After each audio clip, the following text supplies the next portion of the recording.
우리가 지난 5월 달에는 주로 가정의 달로서 가정과 관련된 설교를 했죠. 이제 6월을 맞아서 요한복음 강해를 계속 시작하도록 이렇게 하겠습니다. 우리가 본문을 읽으면 이제 그 지난번에 우리가 말씀을 나누었던 예루살렘 성에 양문이 있습니다. 제사를 드리러 들어가는 양들이 들어가는 쉽게이트라고 그러죠. 양문곁 베데스다라고 하는 연못에 수많은 환자들이 모여서 이렇게 연못에 물이 이렇게 올라오는 것을 기다리는, 그래서 그들이 믿는 미신적인 생각은 가끔씩 이제 물이 하늘로 푹 솟으며 올라오는 이게 간헐천인데, 그때 천사가 내려온 것처럼 느끼는 거예요. 그 미신이죠. 그 미신을 믿는 거죠. 지금 예루살렘 제사 드리러 가는 한복판에 미신을 믿는 무리들이 앉아있는 거나 마찬가지예요. 오늘날 우리의 종교와 신앙이 그런 미신적인 신앙에 묶여서 살아갈 수도 있어요. 그것도 예루살렘에 제사 드리러 가는 그곳입니다. 천사들이 내려와서 물이 동안, 여러분 와이오밍주의 옐로스톤 내셔널 파크에 가보면 물이 푹푹 치솟는 그런 장면을 우리가 가끔씩 봅니다. 저도 한 30분 기다려서 보고 사진도 찍고 그러고 왔는데요. 그런데 그런 예루살렘에 아마 그런 간헐천이 그 당시에 존재했던 것으로 지금 고고학자들이 입증을 하고 있습니다. 물이 푹푹 솟아오르기 때문에 그때 천사가 내려와서 이때 우리가 병든 자들이 들어가게 되면 고침을 받는다. 그래서 수많은 환자들이 물이 솟을 때까지 기다리고 있는 거예요. 어쩌면 제사장들도 양을 잡기 위해서 거의 다 들어갔을 거예요. 지나갔을 거예요. 어쩌면 환자들이 득실거리는 곳이기 때문에 쳐다도 보지 않아요. 그냥 예루살렘의 이 베데스다 연못은 어떤 의미에서 좋은 의미에서 연못인데도 불구하고 병자들이 모여있고 또 제사장들이나 서기관들이나 바리새인들이 그 연못을 지나가면서도 병자들의 그 모습을 보고 다 스쳐 지나가 버리고 말 거야. 그래서 결국은 거기에 아무런 일들이 일어나지 않고 병자들만 그렇게 모여있는 곳이 되어버리고 말았어요. 그런 모습을 우리는 어떻게 볼 건가 하는 문제입니다. 실제적으로 그런 상황이지만 여기에 주님이 접근하시는 거예요. 여기는 하나의 상징적인 그림이 그 속에 담겨져 있습니다. 예배를 드리러 들어가지만 제사를 드리기 위해서 양들을 데리고 들어가는 그런 곳이지만은 실제적으로 아무런 능력과 기적, 은혜가 없는 싸늘하게 죽어있는 그런 당시의 이스라엘을 보여주고 있는 거예요. 예배는 드리지만은 아무런 감동이 없고 싸늘하게 죽어있는 이 시대의 모습들, 종교인들을 보여주고 있는 거예요. 수도 없는 양들을 지나가는 그곳이지만은 뭔가를 기대하지만 전혀 그대가 이루어지지 않는, 특히 38년 된 병자가 대표적인 예수님이 접근하는 대표적인 인물이에요. 38년이면 그 당시의 기록들을 보면은 40세 젊은 사람들이 40세 정도가 젊은 사람들의 수명이라고 해요. 청년들의 수명이 거의 40세 정도밖에 살지 않아요. 우리도 우리 시대는 거의 60대 되면은 그때 수명이 그런 적이 있었죠. 근데 그 당시에는 그저 한 40대 정도였다고 하는 기록들을 볼 수 있습니다. 그리고 거의 전 인생을 고통 속에 살고 있어요. 어둠 속에, 암흑 속에. 그러나 그리고 예루살렘에 또 살고 있어요. 제사 드리는 그 길목에 있어요. 그렇지만 아무런 하나님의 기적과 은혜를 누릴 수 없는 곳에 하나님의 아들 예수가 접근하고 있는 거예요.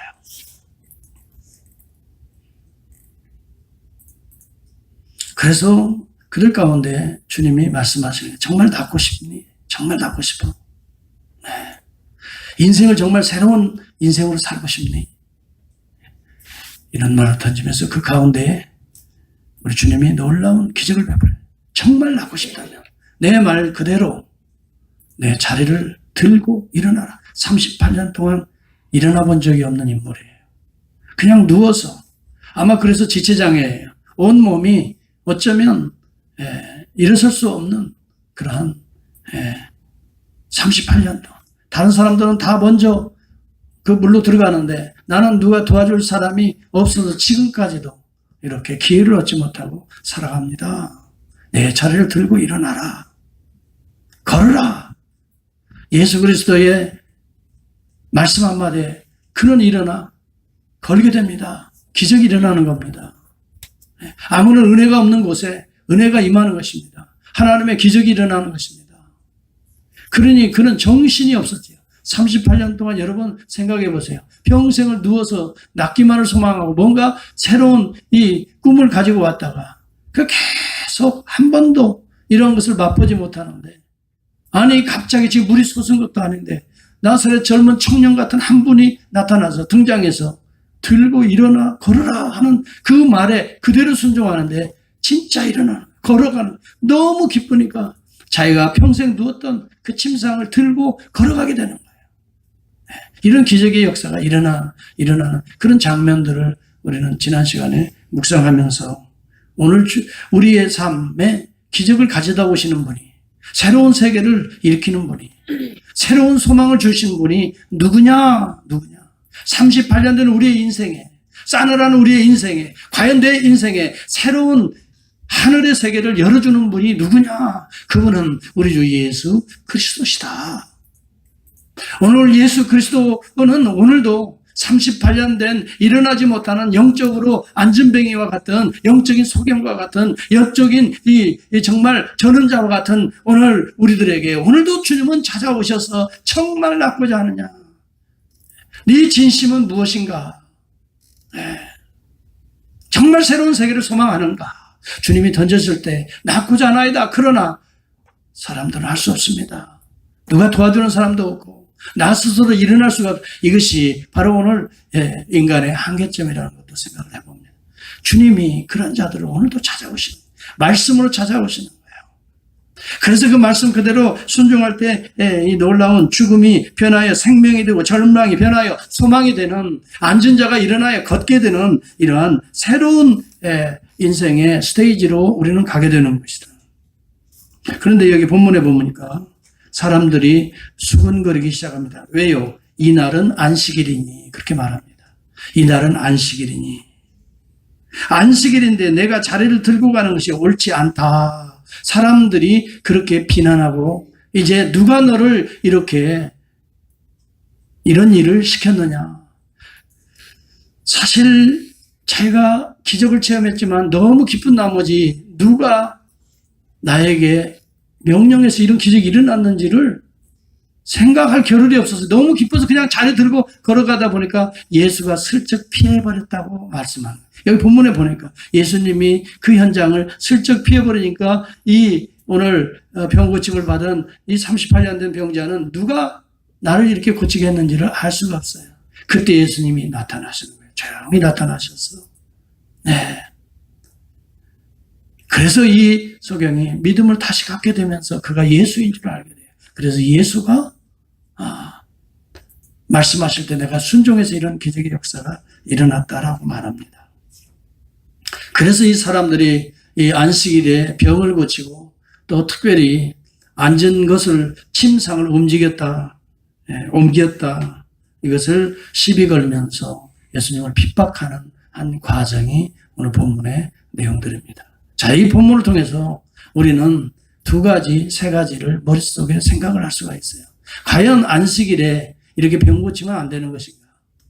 과연 왜 예수님은 이 안식일에 또 이런 비난을 무릅쓰고 아실 텐데 병을 고치셨는가? 안식일에 침상을 들고 가는 것이 과연 어떤 문제인가? 이런 여러 가지의 문제점들을 우리는 본문을 통해서 이렇게 생각을 해 볼 수가 있습니다. 여러분, 안식일은 어떤 날입니까? 창세기 보면은 하나님께서 천지 만물을 엿새 동안 창조하시고 일곱째 날에 쉬셨다면서 너희들도 다 함께 하나님의 안식에 동참하면서 하나님이 지은 모든 아름다운 세계를 감사하고 기뻐하고 즐거워하며 하나님을 영화롭게 하기 위하여 안식일을 하나님께서 친히 제정하셨던 것을 우리가 보게 됩니다. 그리고 출애굽기 20장에 보면은 이 안식일을 통해서 하나님을 노래하고 경배하고 찬양, 오늘 우리가 사는 모든 것들이 하나님의 은혜와 섭리로 되어지는 것을 그들은 이날을 통해서 모든 일들을 쉬고 하나님을 집중적으로 생각하고 경배하고 찬양하고 또 그 하나님을 증거하는 날로 안식일을 삼았던 것을 봅니다. 그리고 여러분 신명기에서 보면은 이 안식일은 너는 기억하라.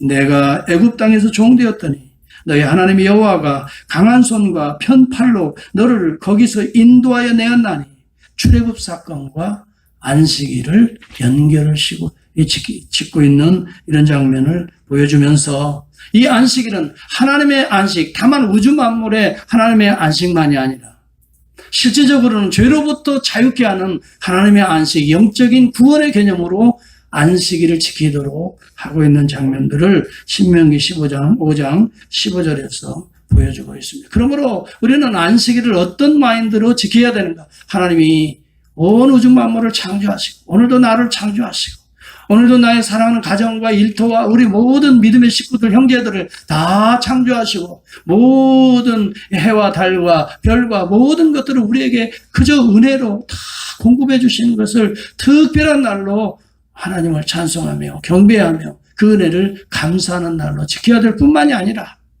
더불어서 나를 죄로부터 구속하신 출애굽의 이 놀라운 사건을 그리스도를 통해서 십자가를 통해서 오늘 일으켜주신 그 하나님의 은혜를 생각하면서 감사하는 날이 오늘 우리가 지켜야 될 안식일의 정신인 것입니다.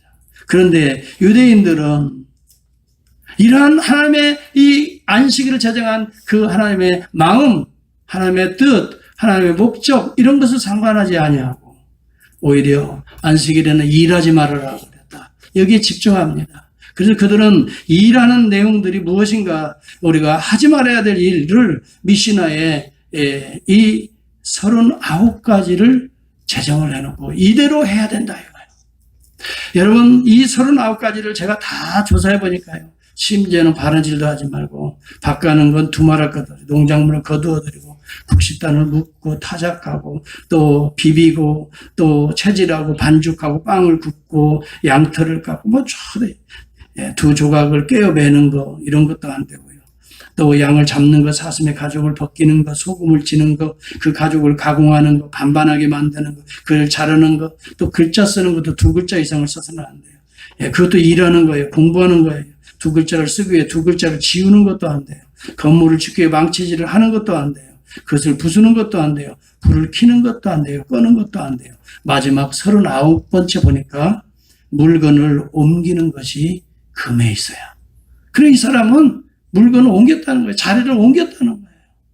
여러분 지금 이 사람이 자리를 옮기면서 무슨 등짐을 지고 일을 한 것입니까? 아니면 이 치료를 받은 것입니까?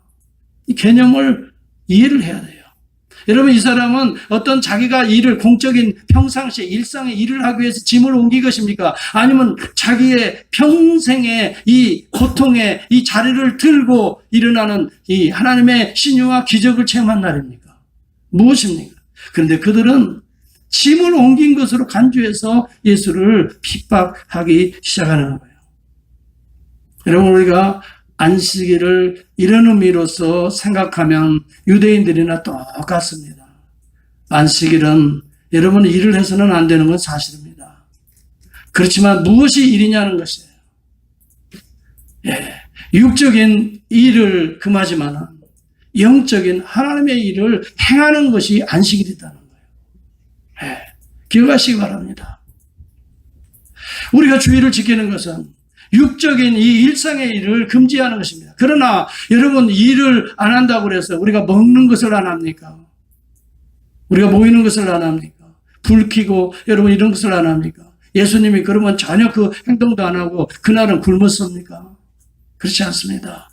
하나님의 일을 행하는 것이 안식일인 것입니다. 그래서 여기 아버지께서 일하시니, 그래서 여러분 7절에 그렇게 말하는 거예요. 한번 여러분 집중해 그 본문을 살펴볼 수 있게. 그리고 우리가 이 주일을 만나서 무슨 일을 행해야 될 것인가를 여러분 이 말씀을 통해 주일의 정신을 지킬 수 있기를 바랍니다. 일을 해야 되는 것입니다. 무슨 일을 해야 됩니까? 아버지의 일을 행하는 것입니다.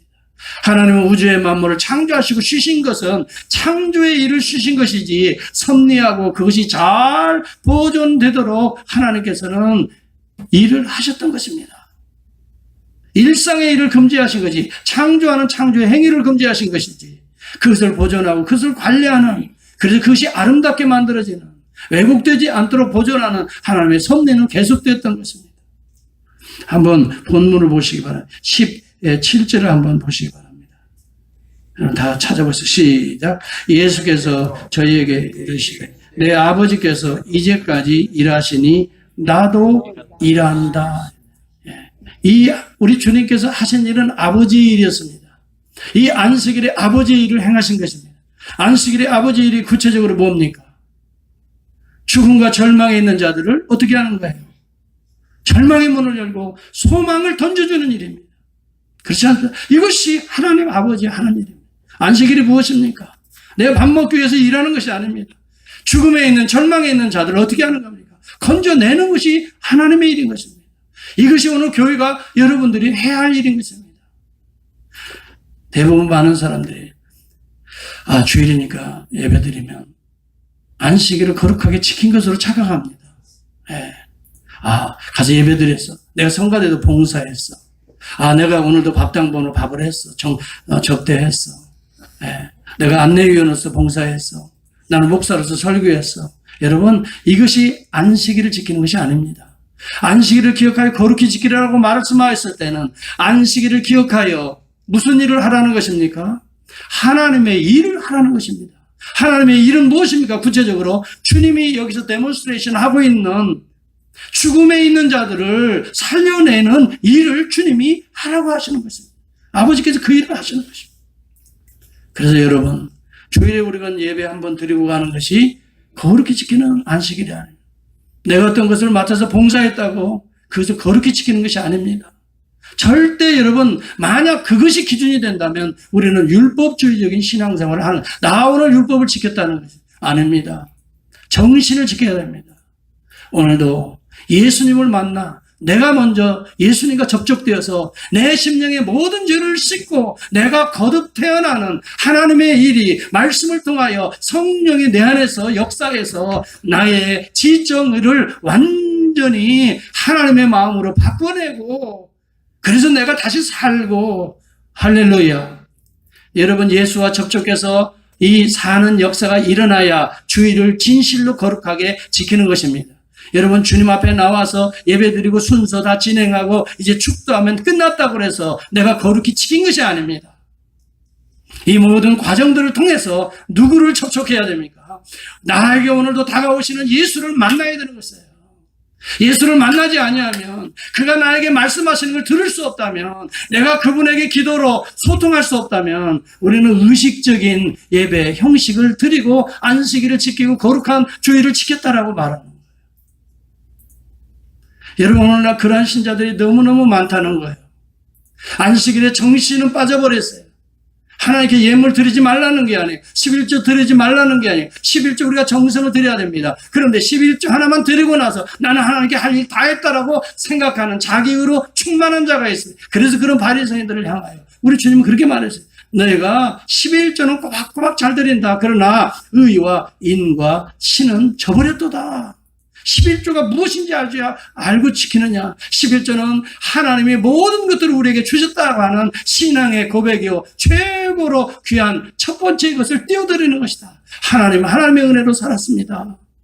한 주간도, 이 한 달도 하나님이 은혜 주셔서 내가 먹고 살고 이런 사회활동을 하고 하나님의 영광을 위해 한 걸음 한 걸음 나아갈 수 있었습니다. 나의 가정에 하나님께서 지켜주셔서 우리 온 가정이 행복한 한 주간을 살았습니다. 우리의 기업들이 그래도 하나님이, 성령이 지켜주셔서 그래도 어렵지 않게 어려운 가운데도 잘 이겨내면서 하나님의 영광과 은혜의 도구가 되었습니다. 감사하면서 그래서 드려지는 것이 11조요. 그것이 기도요. 그것이 찬양이요. 그것이 하나님의 말씀에 대한 반응인 것입니다. 여러분, 저와 여러분 하나님의 은혜로 나아갈 수 있는 귀한 예배가 될 수 있기를 축복합니다. 하나님의 은혜입니다. 하나님 앞에 감사합니다. 그래서 은혜로 그 문을 열고 감사함으로 그 궁정에 들어가라고 말하는 것입니다. 시편에 그렇게 고백이 되어 있습니다. 성문을 열을 때, 성전문을 때 할렐루야, 하나님 감사합니다. 여러분, 하나님 앞에 모든 걸 바쳐드릴 때, 봉사하고 헌신할 때 하나님의 은혜의 선물입니다. 감사합니다. 하나님의 은혜입니다. 하는 마음으로 우리가 예배를 드리고 제사를 드릴 때 이것을 하나님이 기쁘시게 받으신다는 거예요. 형식은 있습니다. 그러나 내용은 전혀 하나님의 성령이 운행하지 않는 예배를 드린다면 여러분은 오늘 39가지의 바리새인들이 점검하는 그것만 지키는 자들이 되어버리고 말 것입니다. 여러분, 요즘 그래서 유대인들도 보면 주님이 제일 싫어하셨던 거예요. 형식은 그럴듯해요. 예. 제가 언젠가 어떤 글을 읽은 적이 있어요. 이스라엘에서 주재원으로 살아가는 어떤 분의 글이 한국일본가에서 나온 것 같아요. 유대인들은 안식일을 너무너무 철저히 지키는데 진짜 안식하지 못하는 유대인들이라는 거예요. 진정한 안식을 못하는 안식일을 지키는 사람들, 저기 그대로 나왔네요. 제가 저 글을 읽으면서 깜짝 놀랐어요. 지금도 저 사람들은 저렇게 지키는구나. 그 주재원 옆에는 솔로몬이라고 하는 한 유대인이 살고 있는데 이분은 수시로 자기에게 전화해서 자기 집에 와서 에어컨 좀 틀어달라는 거예요. 안식일에는 절대 에어컨을 끄고 전기를 스위치를 온하고 오프할 수 없다고 그랬잖아요. 근데 그걸 일하다 보니 깜빡 잊어버리고 너는 이방인이니까 괜찮다는 게 죄가 되지 않지만 우리는 유대인이니까 죄가 되기 때문에 와서 에어컨 좀 틀어달라고. 여러분 상상할 수 있습니까? 그게 그들이 지키는 신앙이다 이 말이에요. 왜 주님이 일하지 말라고 했는가를 모르는 거야. 그냥 일만 안 하면 그것이 거룩하게 지키는 것으로 아는 거야. 여러분 자동차를 타고 가다가 유대인들이 많은 거기에 가면은요 안식일이 시작되는 것이 이제 금요일 저녁부터예요. 그래서 사이렌이 울린대요. 사이렌이 울리면 그때부터는 모든 것들이 올스탑이 되는 거예요. 불도 다 꺼져야 되고. 그런데 그것도 모르고 무조건 들어가면요 유대인들이 그 시간을 모르고 들어갔다가 자동차를 움직이지 못해 무조건 파킹해 놓고 운전할 수가 없다는 거예요. 그리고 그 다음 안식일이 끝나는 날 이제 그 차를 움직일 수 이렇게 철저하게 지킵니다. 음식물도요 미리 만들어 놓지 아니하면 그날은 음식을 구울 수가 없다는 거예요.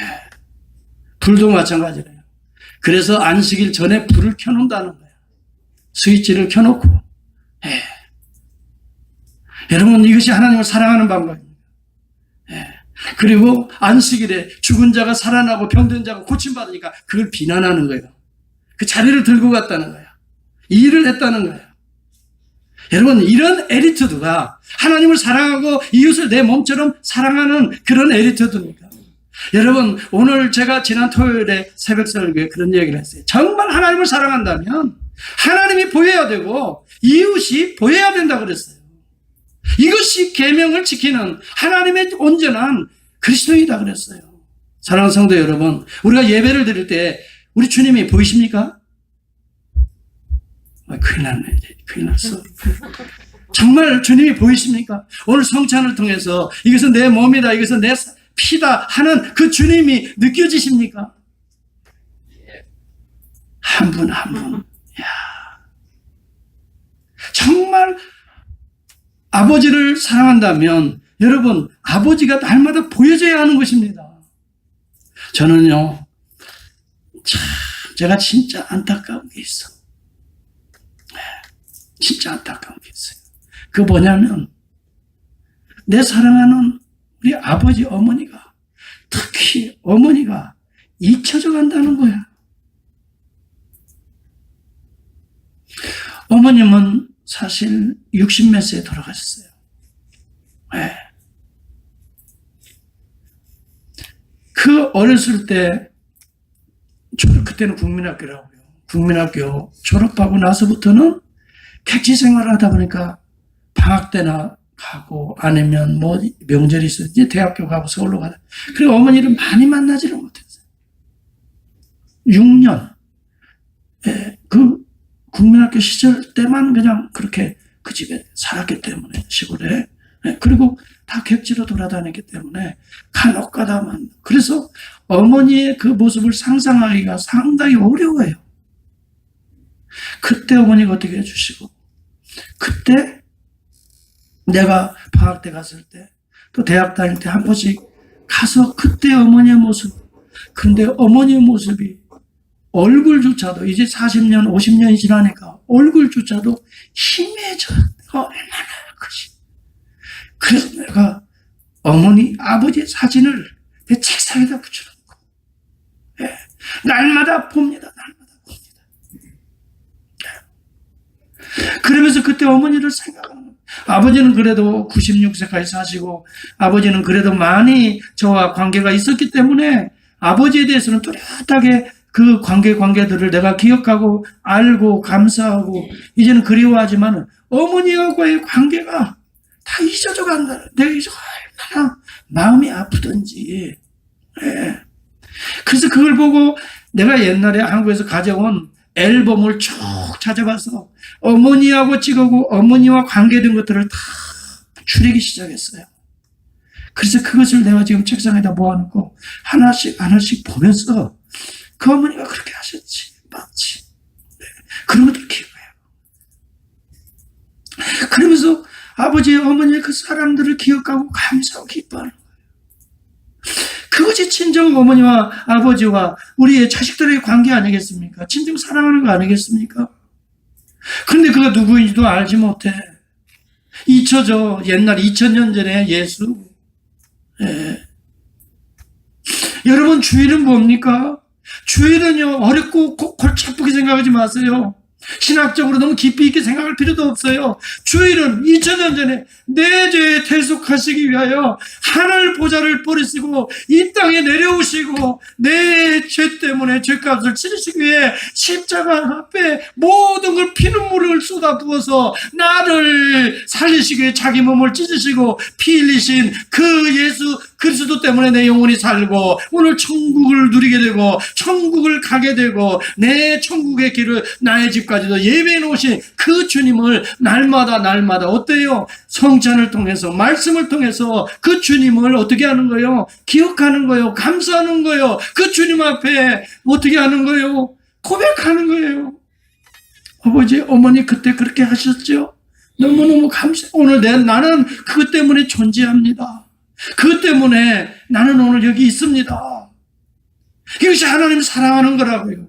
주님 앞에 나와서 사람만 보인다면 여러분 주님 만나지 못한다면 페데스가에 38년 된 아니 40년 60년 70년 여러분의 인생이 그렇게 아무런 기적 없이 은혜 없이 새로운 어떤 충격도 없이 그렇게 살아가는 여기 누워있는 병자들이나 다름이 없는 거예요.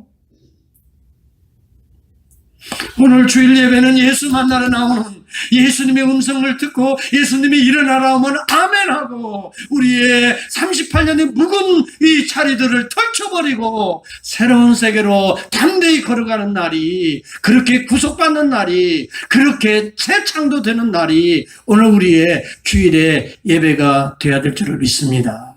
두 번째는 하나님을 사랑하고 내 이웃을 내 몸처럼 사랑하라. 여러분 오늘 우리 주님은 그 사랑을 실현하기 위해서 우리 주님은 이 땅에 성육신 하시고 또 그 보이는 제자들과 우리를 위해 십자가에 돌아가신 그분은 제가 지난 토요일에 그런 도전을 던졌어요. 여러분 사람이 보입니까? 질문했습니다. 제가 오늘 동일한 질문을 오늘 여러분에게 들려드리고 싶습니다. 사람이 보입니까? 이웃이 보입니까? 그 유명한 성경을 달달 읽고 날마다 해석하고 쓰는 율법사가 이웃이 도대체 누굽니까? 라고 예수님에게 반문하는 내용이 있습니다. 내 이웃이 누굽니까 도대체? 그는 성경을 기록하고 하나님을 기록한다고 하면서 이웃이 누구인 줄을 모르고 있는 거예요. 이것은 영적인 병자인 것입니다. 겉으로는 말짱하게 사교관과 같이 기도 많이 하는 제사장들과 같이 숫수를 이런 옷을 차려입고 소위 말하면 양문을 들어가서 제사도 집행하고 대단한 하나님의 말씀도 선포하고 그리고 그것을 기록으로 남기고 있지만은 여전히 영적으로 보면 그는 38년 된 병자라 이 말이에요. 누가 거기에 누워 있습니까? 그 제사장들이 사실은 누워 있는 겁니다. 그래서 어떤 신학자는 그렇게 해석했습니다. 베데스다의 38년 된 병자는 오늘 썩어서 냄새나고 병들고 스스로는 아무런 치유의 대책이 없는 오늘 죽어있는 싸늘한 이스라엘을 상징한다라고 말했습니다. 그리고 새로운 이스라엘을 우리 주님은 창조하시고 계시다라고 말합니다. 새로운 이스라엘이면 새로운 예루살렘인 것입니다. 오늘 저와 여러분 새로운 예루살렘, 새로운 이스라엘, 새로운 피조물이 예수 안에 있는 줄을 믿습니다. 그러므로 누구든지 그리스도 안에 있는 자는 새로운 피조물이라 그래요. 이전 것은 다 지나갔으니 38년 된 여러분을 덮고 있고 여러분을 눕고 있는 침상을 완전히 펼쳐버리고 이제는 걸어가면서 남의 도움을 받는 자들이 이제는 도와주면서 살아가는 새로운 피조물이라 이전 것은 지났으니 보라 새 것이 되었도다. 이런 변화의 역사가 일어나는 우리의 예배가, 우리의 말씀이, 이런 접촉이 여러분 예수가 말씀을 통해 오늘 성찬을 통해 그러한 은혜를 접촉하는 이러한 예배가 드려지는 그것이야말로 진정한 예배라. 이것이 안식일이요 진정한 오늘 주님이 부활하신 부활을 지키는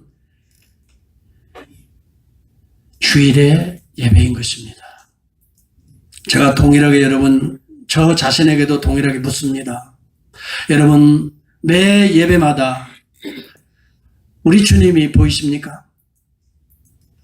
매 예배마다 우리 주님이 보이시고 주님과 접촉하고 계십니까? 말씀을 통해서 주의 음성이 들려오십니까? 도대체 최 목사가 무슨 소리 하는지 뭔 말 하고 있는 건지 알 수 없습니까? 그렇다면 여러분은 엎드려서 하나님을 만나야 됩니다. 만나게 해달라고 제가 키를 드릴 테니까 밤중 내내라도 여러분 이 강단에 엎드려서 눈물로 통회하며 기도해 볼 수 있기를 바랍니다. 주님이 여러분을 만나 주실 것입니다. 여러분 정말 예수님 만나지 않는 예배는요 병자입니다. 여러분이 영적으로 병들어 있다는 증거입니다. 여러분이 영적으로 소경이라는 증거입니다. 하나님이 보이지 않고 이웃들이 안 보인다면 여러분은 소경입니다. 영적인 소경입니다. 우리 가슴 아파하는 이 우리 믿음의 식구들의 그 애타는 그 처절한 소리가 안 들린다면 영적으로 여러분 우리가 귀머거리입니다. 볼 수 없다면, 들리지 않는다면 제가 질문합니다. 주님이 보이십니까? 그리고 내 이웃이 있습니까? 여러분의 이웃이 있습니까? 예수님은 설교하셨습니다. 이웃이 누구냐고 묻는 그자에게 강도 맞는 자의 이웃이 누구인가를 설명했습니다. 제사장도 그냥 지나갔습니다. 바리새인도 지나갔습니다. 서기관도 다 지나갔습니다. 그러나 손가락질하던 사마리아인이 그를 업고 주막으로 데려옵니다. 그리고 그를 치료해 줍니다. 그리고 돈을 들여서 그를 다 치료해주고 자기의 일정 때문에 가면서 다시 올 때에 그를 돌봐달라고 돈을 계산해주겠다고 주막 주인에게 말합니다. 진정한 이웃이 누구냐고 묻습니다. 여러분에는 이러한 사마리아인의 이러한 이웃이 있습니까? 그 사마리아인은 예수 그리스도를 상징한다고 어떤 신학자가 설명합니다. 저는 다 동의할 수는 없지만 어떤 일정 부분은 그런 부분도 있습니다. 주님이 병들어 죽게 된 저와 여러분을 사실은 업고 수막으로 십자가가 있는 곳으로 부활이 있는 곳으로 오늘 주님의 교회로 인도해서 주님을 만나고 그리고 주님의 은혜를 치유받고 주님이 먼 길 가셔서 다시 오실 때까지 오늘 우리 주막은 교회는 그 영혼들을 담보하고 그들의 영혼을 계속해서 치유해주는 이웃들이 모이는 오늘 병든 자들이 모여서 고침받는 그러한 곳이 오늘 그 주막이 오늘 우리 교회가 되어야 될 줄을 믿습니다. 이것이 바로 우리 교회가 되어야 되는 것입니다. 물론 부족한 부분이 많습니다. 그럼에도 불구하고 이것을 바라보고 우리가 애타게 주님을 만나야 되고 내가 사모하면서 우리의 이웃이 있어야 되는 곳이 오늘 우리 교회인 것입니다. 제가 다시 질문합니까? 매 예배마다 주님을 만나고 있습니까? 네. 여러분의 진정한 이웃이 진짜 있습니까? 네. 기도하겠습니다.